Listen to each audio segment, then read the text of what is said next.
जय हिंद स्टूडेंट्स। आज की क्लास के अंदर अपन पढ़ेंगे यूनिट सेकंड हेट्रोकेमिस्ट्री की, और जिस यूनिट का नाम है नॉन एरोमेटिक हेट्रोसाइकल्स। ठीक है, तो नॉन एरोमेटिक हेट्रोसाइकल्स का सबसे पहला टॉपिक है हमारे पास में स्ट्रेन क्या होता है। ठीक है, अगर आपको पता है स्ट्रेन तो बेटा इसको हिंदी में बोलते हैं तनाव। तो आपको समझना चाहिए कि स्ट्रेन क्या होता है। देखो अब हम पढ़ रहे हैं क्या, हम पढ़ रहे हैं नॉन एरोमेटिक हेट्रोसाइकल्स, इनको हम पढ़ रहे हैं भाई। हेट्रोसाइकल्स भी लिखा हुआ है इसके अंदर। इसके अंदर आप चीज़ देखो, इसमें एक वर्ड है नॉन एरोमेटिक। तो बेटा ऐसे कंपाउंड जो नॉन एरोमेटिक हैं उनका हाइब्रिडाइजेशन आपको मिलेगा sp3। और sp3 जिसका हाइब्रिडाइजेशन आपको मिलेगा उसके अंदर ऑल बॉन्ड्स जो आपको मिलेंगे वो कैसे मिलेंगे, सेचुरेटेड या अनसेचुरेटेड। तो सिंपल सी बात है, ऑल बॉन्ड्स आर सेचुरेटेड। कहने का मतलब जितना आपका जो कंपाउंड होगा वो सेचुरेटेड होगा, यानी इसमें जितने भी बॉन्ड होंगे वो किससे होंगे, सिग्मा बॉन्ड बोल सकते हैं या फिर हम सिंगल बॉन्ड बोल सकते हैं। ये तो आपका पहली बात हो गई। दूसरी बात इसमें लिख रहा है बेटे, एक दूसरा आइटम है इसमें हेट्रो। हेट्रो को हम बोलते हैं इसके अंदर कोई भी एक्स कंपाउंड जुड़ रहा है। कहने का मतलब इसमें कोई भी नाइट्रोजन जुड़ सकता है, कोई भी ऑक्सीजन जुड़ सकता है, कोई भी सल्फर कंपाउंड जुड़ा हुआ है, यानी कोई भी हेट्रो एटम इसमें इन्वॉल्वेशन में है। किसके साथ इन्वॉल्वेशन में है, साइक्लिक रिंग के साथ मेरी इन्वॉल्वेशन में है। किसके साथ इन्वॉल्वेशन में, साइक्लिक रिंग के साथ इन्वॉल्वेशन में है। और ऐसी साइक्लिक रिंग जिसके अंदर सभी बॉन्ड कैसे होंगे, सिग्मा बॉन्ड होंगे। दूसरी बात, सारे बॉन्ड का हाइब्रिडाइजेशन मैं मान सकता हूँ sp3। कैसा हाइब्रिडाइजेशन होगा, sp3। यानी सिंपल सी बात है सर, ऐसी रिंग होगी, वो ऐसी होगी, साइक्लिक रिंग दिख रही है। लेकिन बस इसमें क्या होगा, यहाँ पर x का इन्वॉल्वेशन आ जाएगा। तो बेटे सबसे पहले आपको इसको समझना पड़ेगा, उसके बाद हम पहुँचेंगे इसके ऊपर। तो चलिए हम इसको समझते हैं। देखो नॉर्मल एक रिंग को बनाने के लिए मिनिमम से मिनिमम जो कार्बन की आवश्यकता पड़ती है वो होते हैं बेटे 3। कितने कार्बन की आवश्यकता पड़ती है हमको, 3 कार्बन की आवश्यकता पड़ती है। और ये जो 3 कार्बन मैं बनाया हूँ, ये जो 3 कार्बन मैं आपको बनाया हूँ इसका नाम है बेटे प्रोपेन। क्या नाम है इसका, प्रोपेन नाम है इसका। ठीक है, देखो बेटा स्टार्टिंग से बेसिक से पढ़ रहे हैं, बिल्कुल बेसिक फर्स्ट ईयर से उठाएंगे, उसके बाद एमएससी के अंदर टपकेंगे। ठीक है, तो प्रोपेन नाम है, ऑल बॉन्ड आर सिंगल आपको दिख रहे होंगे। ठीक है, और सबका हाइब्रिडाइजेशन आपको sp3 दिख रहा होगा। और आपको पता है ये कौन है, ये मेथेन के तो बच्चे हैं सारे के सारे, है ना। हाँ, मेथेन इनका पापा है। और मेथेन का जब आप बॉन्ड एंगल देखने जाओगे तो वो बॉन्ड एंगल आपको मिलेगा बेटा 109 degree 5 minute. 109 degree 5 minute. 109 degree 28 minute किसका होता है, तो बेटे वो होता है अमोनिया का, वो होता है बेटे CCl4 का। तो हम उसकी डिस्कस नहीं कर रहे हैं अभी, हम सिर्फ पापा के पास चल रहे हैं। कहने का मतलब हम सिर्फ हाइड्रोकार्बन श्रेणी की बात कर रहे हैं। तो उसके अंदर जो आपको बॉन्ड एंगल मिलेगा 109 डिग्री 5 मिनट मिलेगा। समझिए बेटा, उसके बाद हम थ्योरी के ऊपर कूदने वाले हैं। ठीक है, अब क्या होगा, सोचो इस वाली ये जो असाइक्लिक है, ये असाइक्लिक मैनर के अंदर ये चेन प्रेजेंट है, इसको हम साइक्लिक बनाएं, इसको हम क्या बनाएं, साइक्लिक बनाएं। तो इसको क्या क्या करना पड़ेगा, सिंपल सी बात है सर, ये वाला कार्बन कहीं ना कहीं उठेगा, यहाँ पर आएगा। दूसरी बात, यहाँ से एक हाइड्रोजन, यहाँ से एक hydrogen, that is heat of combination के द्वारा ये हाइड्रोजन भाग जाएंगे। हीट ऑफ कम्बिनेशन का मतलब होता है कोई भी कंपाउंड को CO2 और H2O को मैनर में तोड़ना ऑक्सीजन की प्रेजेंस में। कोई भी कंपाउंड को ऑक्सीजन की प्रेजेंस में CO2 और H2O की मैनर में तोड़ना, वो हीट ऑफ कम्बिनेशन है। तो हीट ऑफ कम्बिनेशन के थ्रू ही हम क्या करेंगे, इस वाले कार्बन को, इस वाले कार्बन को और इस वाले कार्बन को, कहने का मतलब इन तीनों कार्बन को साइक्लिक मैनर में कन्वर्ट करने वाले हैं। साइक्लिक मैनर में कन्वर्ट करने के लिए ये वजह से ये वाला कार्बन मैंने यहाँ से उठाया और इस वाले कार्बन के साथ मैं बॉन्ड बना दूंगा तो साइक्लिक रिंग बन जाएगी। लेकिन इस वाले काम को करने के लिए सबसे पहला इसकी इंटरनल एनर्जी में चेंजेस होगा। सबसे पहला कंसेप्ट निकल के आ चुका है यहाँ से। इसमें क्या होगा, इसकी इंटरनल एनर्जी में क्या होने वाला है, चेंजेस होने वाला है। दूसरा दूसरा देखो, अभी इसका बॉन्ड एंगल आपको दिख रहा होगा 180 डिग्री, 180 डिग्री हार्ट। अब जब जैसे ही अभी हम इसको इधर कर देंगे तो इसका बॉन्ड एंगल कहीं ना कहीं बेटा विचलित होगा, डेविएशन आएगा इसके बॉन्ड एंगल में। दूसरी चीज़, इसका बॉन्ड एंगल के अंदर क्या आने वाला है, डेविएशन। अच्छा, बॉन्ड एंगल के साथ साथ देखो इसकी बॉन्ड डिस्टेंस में भी डेविएशन आएगा। ओहो, बॉन्ड डिस्टेंस में भी क्या आने वाला है, इसके डेविएशन आने वाला है। तो ये तीनों चीज़ें होगी, और जब ये तीनों चीज़ें होगी ना तो यहाँ से हम निकालेंगे एक अच्छा टॉपिक जिसका नाम होगा स्ट्रेन। लेकिन आपको इस टॉपिक के अंदर, आपने BSc में एक टॉपिक पढ़ा होगा बेटे, आपने पढ़ी होगी एक्लिप्स्ड फॉर्म, आपने पढ़ी होगी स्टेगर्ड फॉर्म। ये दो चीज़ आपने बहुत अच्छी तरीके से पढ़ी होगी। स्टेगर्ड कौन सा बेटा, सांत्रित होता है या फिर ग्रसित होता है, याद नहीं होता है, इस चीज़ को समझ लो। एस फॉर स्टेगर्ड और एस फॉर सांत्रित, ये लो भैया व्हाट्सएप की लैंग्वेज में लिख दिया है मैंने, एस फॉर स्टेगर्ड और एस फॉर सांत्रित। एक्लिप्स्ड का मतलब होता है ग्रसित, ठीक है। ये दो चीज़ें पढ़ी होगी आपने। स्टेगर्ड फॉर्म पढ़ी होगी तो आपने ये पढ़ा होगा कि ये जो होती है ये हमारी होती है स्टेगर्ड फॉर्म।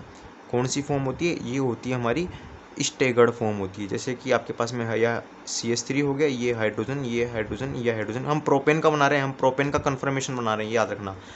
अब मैं बना रहा हूँ एक्लिप्स्ड फॉर्म, तो एक्लिप्स्ड फॉर्म को भी आप समझो, ये हाइड्रोजन, ये हाइड्रोजन, ये हाइड्रोजन, कहीं ना कहीं यहाँ पर CH3 प्रेजेंट होगा, यहाँ पर हाइड्रोजन होगा, यहाँ पर हाइड्रोजन होगा।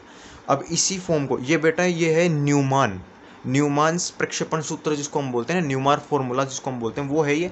अगर हम इसको 100 हार्ट्स में कन्वर्ट करना चाहें तो बिल्कुल हम कर सकते हैं। कि क्या देख रहे हो आप जो देख रहे हो वो कुछ ऐसा ही होगा, क्योंकि ये वाले जो दो बॉन्ड एंगल है ये कुछ किस प्रकार से एडजस्ट है मैं आपको बताता हूँ। ये कुछ इस प्रकार से एडजस्ट है, ये जो दो बॉन्ड हैं, ये वाले दो बॉन्ड हैं, कौन से वाले, ये हाइड्रोजन वाले दो बॉन्ड है, और ये एक और बॉन्ड आपको दिख रहा होगा, ये बीच वाला बॉन्ड है। फिर उसके बाद में ये एक और बॉन्ड दिख रहा होगा, तो ये एक और बॉन्ड मैं मान सकता हूँ। तो आप ढंग से देखिए, ये कुछ इस प्रकार से एग्जिस्ट कर रही है, ठीक है, कुछ इस प्रकार से एग्जिस्ट कर रही है। तो सिंपल सी बात है, ये वाली कन्फर्मेशन ये वाला हो गया। इसकी अगर हम बात करें तो ये कुछ आपको इस प्रकार से दिख रहा होगा। हाँ, बताओ बेटा, ये बॉन्डिंग है ना, और ये भी बॉन्डिंग है। हाँ, तो एक्लिप्स्ड के अंदर क्या हो रहा है, देखो बॉन्डिंग रिपल्सन ज़्यादा हो रहा है, तो इसके अंदर क्या हो रहा है, बॉन्ड पेयर रिपल्सन में बोल सकता हूँ, इसमें कैसा होगा, मैक्सिमम होगा। दूसरी बात, यहाँ पर भी एक एटम होगा, यहाँ पर भी एक एटम होगा, तो एटम एटम रिपल्सन भी क्या होगा, मैक्सिमम होगा। तो इसके अंदर क्या होगा, एटम एटम रिपल्सन भी मैक्सिमम होगा। दूसरी बात, ये इसका बॉन्डिंग है ना, ये इसका बॉन्डिंग है, तो कहीं ना कहीं इसका एंटी बॉन्डिंग नीचे बन रहा होगा, इसका भी एंटी बॉन्डिंग नीचे बन रहा होगा। तो इसके अंदर एंटी बॉन्डिंग रिपल्सन भी क्या हुआ होगा, मैक्सिमम हुआ होगा। लेकिन इसमें एंटी बॉन्डिंग और जो बॉन्डिंग है, वो जो वाला जो अट्रैक्शन फोर्स है, वो वाला जो रिपल्सन है, वो मिनिमम हुआ होगा। इसलिए बेटा एक्लिप्स्ड फॉर्म की जब आप बात करोगे तो आप देखोगे कि ये दोनों जो बॉन्ड है वो पास पास हैं। तो पास पास होने की वजह से इनमें रिपल्सन बढ़ेगा तो इसकी एनर्जी बढ़ेगी, और एनर्जी जब बढ़ेगी तो इसकी स्टेबिलिटी घट जाएगी, और जब जब इसकी स्टेबिलिटी घटी तो ये जो फॉर्म होती है ये हो जाती है कौन सी, ये होती है आपकी एनर्जेटिकली अनफेवरेबल कंडीशन होती है।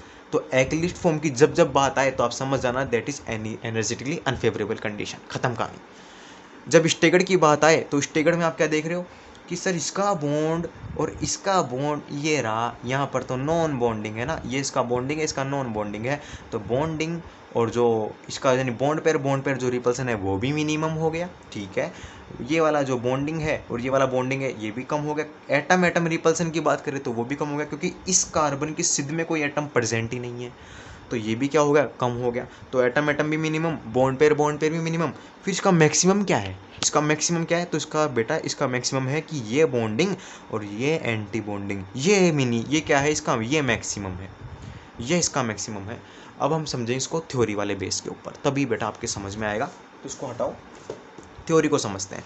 देखो strain, the molecule exist in the most stable form. आपका जो मोलिक्यूल है वो कौन सी फॉर्म में एग्जिस्ट करता है, मोस्ट स्टेबल फॉर्म के अंदर। कहने का मतलब एनर्जेटिकली फेवरेबल, कहने का मतलब स्टेगर्ड कन्फर्मेशन, ठीक है। In which bonding attraction bond pair are the minimum, simple सी बात है, and the anti bonding interaction are the minimum. Structure से समझ लेना। The molecule can not adopt the energetically unfavourable conformation, कौन सा होता है, एक्लिप्स्ड वाला। तो आपका मोलिक्यूल कौन सा अडेप्ट नहीं करना चाहता, एनर्जेटिकली अनफेवरेबल नहीं करना चाहेगा, सिंपल सी बात है, नहीं करना चाहेगा। Without the distortion of the normal bond angle, अगर आपका मोलिक्यूल को मैं बोलूँ कि नहीं तेरे को तो बेटा अनफेवरेबल में ही जाना है, तो वो क्या बोलेगा कि मेरे को क्या करना पड़ेगा, उसके अंदर डेविएशन करना पड़ेगा, कहीं ना कहीं उसका बॉन्ड एंगल चेंज करना पड़ेगा। तो without the molecule can not adopt the energetically unfavourable conformation without the distortion of the normal bond angle and the bond strength because of the increase internal energy of the system. बिल्कुल समझा चुका हूँ complete चीज़ को। मैंने आपको बताया था ये प्रोपेन, इसको साइक्लोप्रोपेन बनाना है, तो आपके पास में क्या होगा, स्टेगर्ड कन्फर्मेशन है ये। इसका मतलब ये कौन सी कन्फर्मेशन है, स्टेगर्ड में क्या हो रहा है, ये atom atom repulsion are the minimum. देखो भाई इस एटम की सिद्ध में, ये एटम की सिद्ध में इधर कोई भी एटम प्रेजेंट नहीं है, तो atom atom repulsion are the minimum. Bond pair repulsion are the minimum, तो ये वाला बॉन्ड पेयर देखो भाई, ये वाला बॉन्ड पेयर है और इसका बॉन्ड पेयर है, तो bond pair repulsion are the minimum. दूसरा, bonding anti bonding attraction are the maximum. भाई ये इसका बॉन्डिंग है और ये इसका एंटी बॉन्डिंग है, तो इन दोनों के बीच में क्या हो रहा है, अट्रैक्शन आर द मैक्सिमम, इन दोनों के बीच में अट्रैक्शन फोर्स है, ठीक है। और anti bonding repulsion are the minimum, इसका एंटी बॉन्डिंग इधर है, इसका एंटी बॉन्डिंग इधर है, दोनों ही एक दूसरे के अपोजिट साइड है, तो दोनों ही क्या हो गए, मिनिमम हो गए। तो क्या हो रहा है, देखो यहाँ पे energy decrease because the repulsion minimum, repulsion minimum हो गया तो एनर्जी डिक्रीज हो गई, तो स्टेबिलिटी क्या हो गई, हाई हो गई, स्टेबिलिटी हायर, ठीक है। Staggered conformation is the energetically favourable, अभी पीछे पढ़ के आए अपन, the molecule exist in the most stable form energetically favourable, तो आपका जो मोलिक्यूल है, मोस्टली मोलिक्यूल इसके अंदर प्रेजेंट है। लेकिन अगर आप बोलना चाहो कि नहीं मोलिक्यूल तो इसके अंदर मत बैठ, ये अच्छी चीज़ नहीं है, गंदी संगत है, आप इसके अंदर जाना पसंद करो, तो ऐसे कंडीशन में जब हो जाएगा तो बेटा उसको एंगल चेंज करना पड़ेगा खुद का, ठीक है। फॉर एक्लिप्स फॉर्म की बात करें तो भैया इसमें क्या हो रहा है, इस एटम के और इस एटम के बीच में देखो, इस एटम के बीच में रिपल्सन बढ़ रहा है, इस ये नॉन बॉन्डिंग है, ये भी नॉन बॉन्डिंग, कहने का मतलब एंटी बॉन्डिंग है, इनके बीच में भी क्या हो रहा है, रिपल्सन बढ़ रहा है। लेकिन bonding anti bonding attraction minimum किसके बीच में, इसका बॉन्डिंग और इसका नॉन बॉन्डिंग, या फिर आप बोल सकते हो कि कहीं ना कहीं ये वाला बॉन्डिंग है। बॉन्डिंग वो होता है जो बॉन्ड बनाता है, एंटी बॉन्डिंग वो होता है जो बॉन्ड नहीं बनाता है। बॉन्डिंग के जस्ट अपोजिट साइड में प्रेजेंट होता है, वो होता है एंटी बॉन्डिंग। जैसे ये बॉन्डिंग है तो इसका ये एंटी बॉन्डिंग है, ठीक है। तो बॉन्डिंग इसका बॉन्डिंग और इसका एंटी बॉन्डिंग, इन दोनों के बीच में क्या है भाई, अट्रैक्शन मिनिमम है, ठीक है। तो कहीं ना कहीं आप देखो इसमें हर चीज़ मैक्सिमम है, तो इसकी एनर्जी भी भैया ज़्यादा होगी, और जब इसकी एनर्जी ज़्यादा होगी तो ये कैसा होगा, एनर्जेटिकली अनफेवरेबल होगा, ठीक है। When the bonds are force to form a cyclic structure, जब the bonds are force to form a cyclic structure of a molecule causing deviation in the internal energy from the normal bond angle, क्या होता है, जब भी आपका molecule force करता है आपके बॉन्डों को कि नहीं भाई तू साइक्लिक स्ट्रक्चर बना, तो जब वो साइक्लिक स्ट्रक्चर बनाएगा तो ऐसी कंडीशन में भाई क्या होगा, उसका जो बॉन्ड एंगल इंटरनल एनर्जी है वो इंक्रीज हो जाएगी, और दूसरी बात उसका जो बॉन्ड एंगल है वो डिक्रीज हो जाएगा नॉर्मल बॉन्ड एंगल की तुलना में। देखना सारे कंसेप्ट आ रहे हैं धीरे धीरे, इंटरनल एनर्जी बढ़ेगी, आपके बॉन्ड है वो बोल रहे हैं कि नहीं भाई साइक्लिक रिंग बनानी है, जैसे ही साइक्लिक रिंग बनाई कहीं 180 डिग्री तक, कहीं धीरे धीरे घट के 60 डिग्री ने पहुंचा, और बिल्कुल यही होगा 60 डिग्री पे पहुंच जाएगा। तो क्या हो रहा है, causing deviation in the internal energy from the normal bond angle, the molecule can not attend the feature of the staggered conformation, तो आपका जो मोलिक्यूल है वो भैया स्टेगर्ड कन्फर्मेशन के फीचर नहीं कर सकता। क्यों, क्योंकि जैसे जैसे आपके बॉन्ड फोर्स करेंगे एनर्जी बढ़ेगी, और एनर्जी किसकी ज़्यादा होती है, अनएनर्जेटिकली अनफेवरेबल एक्लिप्स फॉर्म की ज़्यादा होती है। तो भैया जब जिस दिन तुम्हारे बॉन्ड तुम्हारा साथ नहीं दे रहे, वो तुम्हारे बॉन्ड तुम्हारे को बोल रहे हैं कि नहीं तुम तो साइक्लिक रिंग बनाओ, तो जब साइक्लिक रिंग बनाओगे ना तो क्या होगा, एनर्जी बढ़ेगी, और जिसकी एनर्जी ज़्यादा होती है वो एक्लिप्स फॉर्म होती है, स्टेगर्ड फॉर्म नहीं होती है। इसलिए यहाँ पे लिख रखा है कि the molecule can not attend the feature of the staggered conformation, there exist strain in the molecule, यही होता है बेटा स्ट्रेन, दैट इज स्ट्रेन, यही आपका स्ट्रेन होता है। The deviation of the bond angle from the normal valency bond angle, ये जो आपका जो डेविएशन आया ना 109 डिग्री 5 मिनट का डेविएशन होता है CH4 बॉन्ड एंगल का, ठीक है, sp3 का मैंने अभी आपको बताया था, तो 109 डिग्री से आपका बॉन्ड एंगल कम हो गया, तो ये जो डेविएशन आया है यही आपका स्ट्रेन है बेटा, ठीक है। इस डेविएशन को हम दूसरे नाम से भी जानेंगे जिसको हम बॉन्ड एंगल स्ट्रेन कहेंगे, लेकिन उसकी चर्चा हम बाद में करेंगे, वो एक स्पेशल टॉपिक है, ठीक है, ये वाला। अभी हम क्या कर रहे हैं, यही भैया स्ट्रेन का कारण है। तो the greater bond angle deviation is associated with the higher energy, तो जब आपका बॉन्ड एंगल डेविएशन बढ़ता जाएगा तो इसका मतलब है कि भैया आपकी सिस्टम की जो इंटरनल एनर्जी है वो भी कहीं ना कहीं बढ़ती जा रही है, एंड द लोअर स्टेबिलिटी, और उसकी जो स्टेबिलिटी है वो घटती जा रही है, ये आपको समझना चाहिए। उसके बाद बेटा एक बहुत ही अच्छे साइंटिस्ट आए जिनका नाम था बेयर, तो बेयर ने क्या किया, एक थ्योरी को प्रपोज किया, कहने का मतलब बेयर ने एक थ्योरी दी, Baeyer is a proposed theory, Baeyer ने एक थ्योरी दी, कौन सी थ्योरी दी, वो भी स्ट्रेन की थ्योरी दी। उसने क्या बताया बेटा, देखो बेयर ने क्या बताया, उसने बताया कि the deviation of the internal bond angle from the normal bond angle, ये जो डेविएशन आ रहा है आपका इंटरनल बॉन्ड एंगल के अंदर, नॉर्मल बॉन्ड एंगल की तुलना में जो डेविएशन पैदा हो रहा है, ठीक है। उसका कारण क्या है, internal strain of the ring. ठीक है, हमने मान लिया कि उसका कारण क्या है, internal strain of the ring है।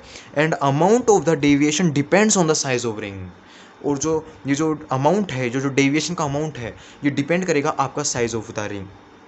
कहने का मतलब बेटा सीधा सीधा क्या बोल रहा है, ये बोलता है कि जो आपका जो डेविएशन हो रहा है ना, ये डिपेंड करता है साइज ऑफ द रिंग के ऊपर। बस ये बात बेयर की हमको अच्छी नहीं लगी, और इस बात का हम आगे बेयर को जवाब भी देने वाले हैं। ठीक है। Baeyer strain theory is not possible, Baeyer strain theory not possible with experimentally result, क्योंकि बिना एक्सपेरिमेंट के तो बेटा केमिस्ट्री में किसी के पापा को इन्वॉल्व नहीं किया जाता। जब तक आपके पास एक्सपेरिमेंटल चीज़ नहीं है तब तक आप उसको क्या नहीं कर सकते, प्रूफ नहीं कर सकते, क्योंकि प्रूफ कौन करेगा, एक्सपेरिमेंट ही तो प्रूफ करेगा। तो Baeyer strain theory is not possible with experimental result because it is based on the wrong assumption.